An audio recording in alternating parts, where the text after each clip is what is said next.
My name's Marty Marion, and I'm the Deluxe Corporation Affiliate Manager located in Shoreview, Minnesota.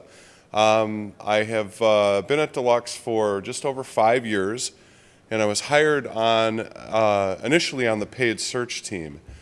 And as Deluxe grew and we started to diversify away from some of our more core products of checks, we started to go into other areas of business with bags and bows. We're also marketing other services, PS print, and more.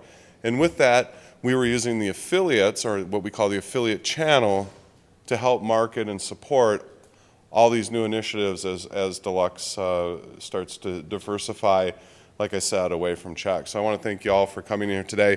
Today is a real basic session, I should say, and the reason why I really enjoy doing this session the most is because when I started, I came to my first affiliate summit and I worked a meat market table and my head was spinning after 20 minutes from everything that I was seeing, everything that I was hearing, the acronyms, the verbiage, what these businesses do, what are they doing, how are they doing, what is all this? I not only unveiled myself as much as I could on the internet about this stuff, but I also started reaching out to different people that I met within the industry. And believe it or not, I would ask what I would consider some very basic questions. And I know that can be difficult for a lot of us who are professionals. It's very hard to ask certain questions because you don't want to be vulnerable. You don't want to be out there raising your hand and you don't know, what does CPC mean? You know, what does this stuff mean? But what I started to do was just dive in a little bit. And then when I started to get to the point where I was speaking at affiliate events, I started to realize that I was doing sessions beyond what I would consider the basics.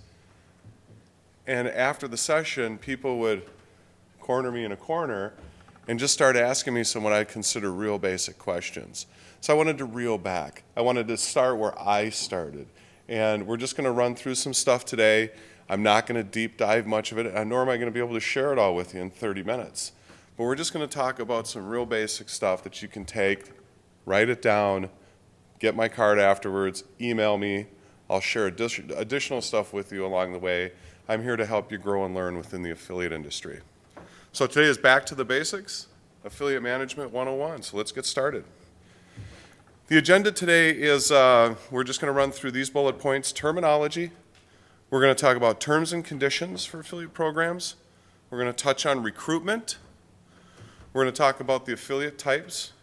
We're going to get into a little bit of tagging and tracking, program management, reporting, and a little bit of fraud. And if you were here just previous at Greg's session, he covered a little bit of it as well. I'm going to just touch maybe just a little bit more on some of that stuff and just try and get just a little bit more basic than Greg. As Greg was bringing up the UI, and we all know you have to navigate through network UIs. It can be convoluted. But let's just step back today. So we'll start with terminology. So why terminology? How many of you frequent a record store, or have been to a record store, or have been to the record department, or have been somewhere? This is one of my favorite screens. If you don't know the terminology, how are you going to navigate your way to what you're looking for music? We all like music. So as you can see, walking into one of my favorite record stores in San Francisco, when you walk in, it's a bit overwhelming. Where do I start? Look at all those tags. Look at all those colors. Where do I go? I'm looking for folk music. No, I'm looking for blues music. If you don't know the terminology, you're going to be lost in this store. So let's start with terminology. Performance marketing. How many of you heard performance marketing? Right? What is performance marketing? I heard that for the first few months, and I just, went over me, and finally it was like, oh. Does anybody know what performance marketing is? Performance marketing is you're paying on performance in the affiliate industry. So you're paying your affiliate on performance. That performance could be a click that you're paying them for. That performance could be you're paying them to send 1,000 clicks to your site. That performance could be we need to send traffic and they need to fill out an intake form. I'm going to pay you when that person finishes that intake form. It could also be what most of us pay on in retail and commerce is we're paying on a sale. Performance marketing, you're paying for an action. So how many of you heard affiliates and publishers? You know the difference? There is no difference. An affiliate's an affiliate, a publisher's a publisher, a publisher's an affiliate. It's the same. The reason why you're hearing these different terms is because the affiliate networks describe these entities differently. Commission Junction will use publisher. Share a Sale will use affiliate. Blog forums will call them affiliates. They'll call them publishers. I'm here to tell you they're the same. So always remember that. It's a good one. Merchant advertiser. Do you know if you're a merchant or an advertiser? Guess what? You are a merchant and you are an advertiser. Again, this boils down to who's writing the article, who's the network, who are you working through, and this is just a great way to remember that they're the same. In this case, Deluxe is a merchant. We have products and services people come and buy from us. We're also an advertiser. You also hear a lot about affiliate networks. So you heard Greg up here. ShareASale was his favorite network. You got Commission Junction. You got AvonLink. You got LinkShare. You know, Link Connect, Pepper Jam. You can just go, you know, network. Networks are, quite simply put, I call them the broker. They sit between me, the merchant, and the affiliate. They're the banker, they're the tracker, they're everything. So when you're talking about a network, we live over here, the merchant side. We come into the network on this side and we load up text links and banner ads and coupon codes. The affiliate comes in on this door over here to that same network, grabs those links, banners, and codes and puts them on their site. When people click on those links, it fires through that network to our website. If a sale is completed, information fires back to the network where they track the sale and they take care of paying out the commission to an affiliate. Simple enough? That's what a network is, just in layman terms. You hear a lot about a pixel. What's a pixel? When I first heard of pixel, I came from printing. I spent 12 years in printing. You know what a pixel was? It was a little dot in a photo. All of a sudden I'm in this industry and I'm hearing pixel. Pixel, what do you mean a little dot in a photo? I don't know what you're talking about. A pixel, quite frankly, is a tracking pixel. It's what you use to track an action, a performance marketing action. So when that action is completed at the merchant's site, the pixel you hear fires.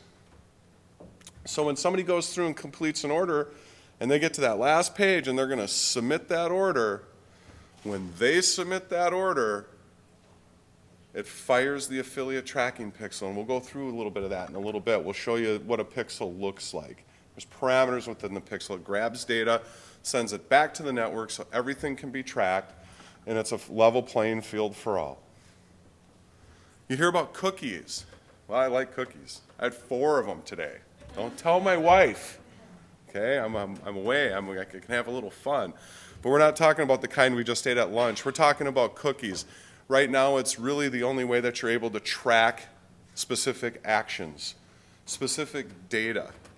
So you not only have the network cookie that the network will drop in a web browser, affiliates have cookies on their sites as well. So when that coupon code's sitting there at the coupon site and somebody clicks on that, the affiliates are dropping their cookie, the network's dropping their cookie, and guess what? When they get to my site over here at the merchant, we're dropping a cookie too. We're all watching and figuring out what's going on. Yeah, it's just a cookie. It's not really gathering, it's not gathering personal data. It's gathering more metric data about this specific person. So really 3 types of cookies in the affiliate industry: affiliate, network, merchant cookie. You're going to hear a lot about commissions. Commissions are quite simply that, commissions. It's a payout. Somebody earns something, so you're paying a commission on that. It's also known as a spiff. It's also known as, there's a bunch of ways you could talk about a payout, but it's basically a commission. You're paying somebody a commission, a certain amount, for them sending traffic to your site, and then it completes the action. You're sharing money with them based on what you want to have happen at your website. So you hear this a lot out there, TM Plus. How many of you heard TM Plus? How many of you even know what it is? You're going to hear that as an affiliate manager. TM Plus is quite frankly also known as Brand Plus, Trademark Plus. It's people, affiliates, who join our program and they hit me up on an email and say, we'd like to do TM Plus on the Deluxe brand. Meaning they want to go put ads out in Google, Bing, Yahoo, and second, third, fourth tier engines, and they want to bid on our brand name and put an ad. So they want to be able to go, I want to use your brand name, TM, your trademark name, Deluxe, plus coupon code. Deluxe plus promotional code. Deluxe plus discount code. Deluxe plus sale. Deluxe, it's TM Plus. It's your trademark name plus. And again, it's referred to in a lot of different ways. Brand Plus, Trademark Plus, and more. You're also going to hear KPIs. Do we know what KPIs are? KPIs are key performance indicators.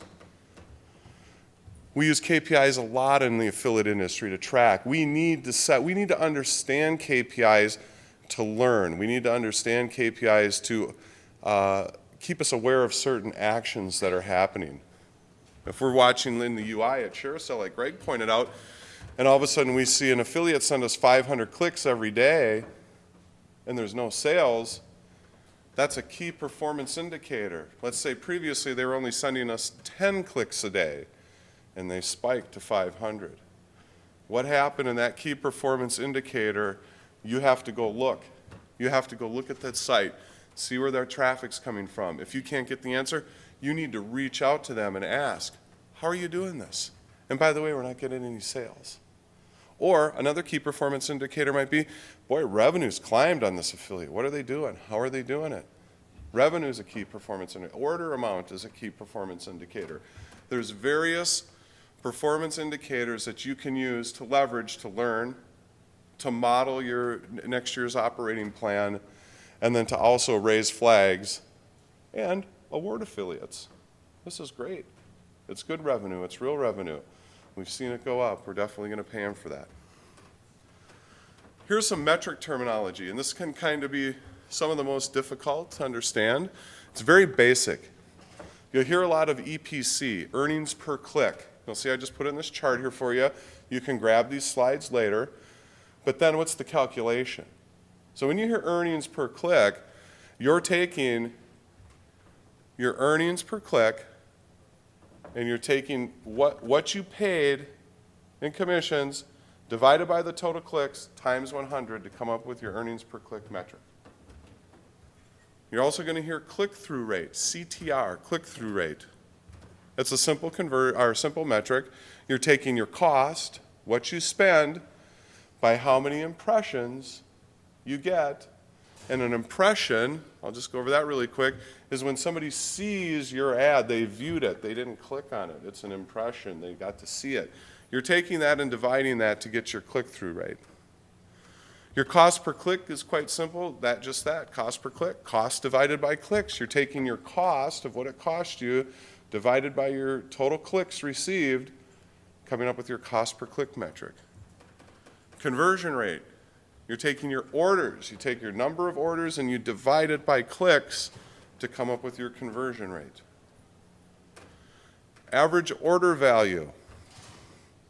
This is when you hear all the time, you take your revenue, your total pile of revenue, divided by your orders, that's your average order value, that number.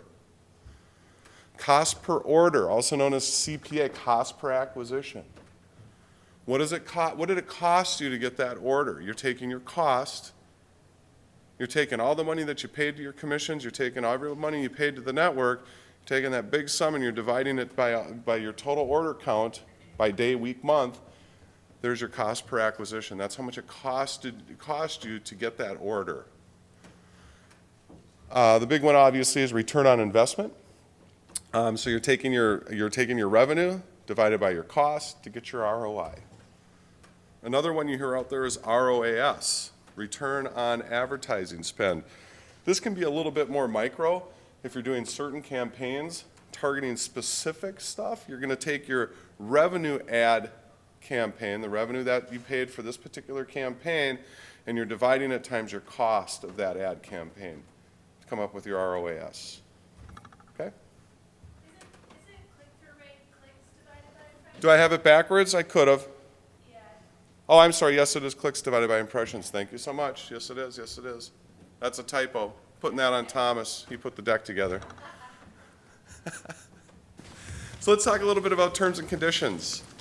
You're going to notice when you're out there, there's a number. Greg talked about it. There's the network terms and conditions. We have terms and conditions as the merchant. And then you're going to find out in some networks that, believe it or not, affiliates have terms and conditions. So there's 3 sets of terms and conditions that you need to look at when you're managing an affiliate program. Let's just start with the merchant terms and conditions. As Greg said, for some of you that were in here, you can make your merchant terms and conditions just layman terms. They don't need all the legalities. You can do this, you can't do that. Fortunately, where I'm at a corporation, we have everything that's done by lawyers, legal, everything's bubbled up. So the way to if you have an affiliate program yourself and you're a merchant, the way you can get your terms and conditions together is go review other affiliate merchant terms and conditions. Get a baseline. When you get everything that you want together, bring it to your legal department. Say, we need to develop terms and conditions, and I want this, this, this, and this in here. You might have to educate your legal department. And they're also legal binding. So that's where I differed from Greg a little bit, was it's very important to have legal terms and conditions, because if there's ever any recourse against you or you against an affiliate as a merchant, you definitely need legal binding terms and conditions. Just handwriting or just putting your own terms and conditions together isn't going to quite cut it. Also, one thing with terms and conditions, always stay on top of what's happening with the industry, because your terms and conditions are going to evolve as your program evolves, as your business evolves. So make sure you're keeping up on social. Make sure you're keeping up on email. Make sure you're keeping up on technology. It's critical to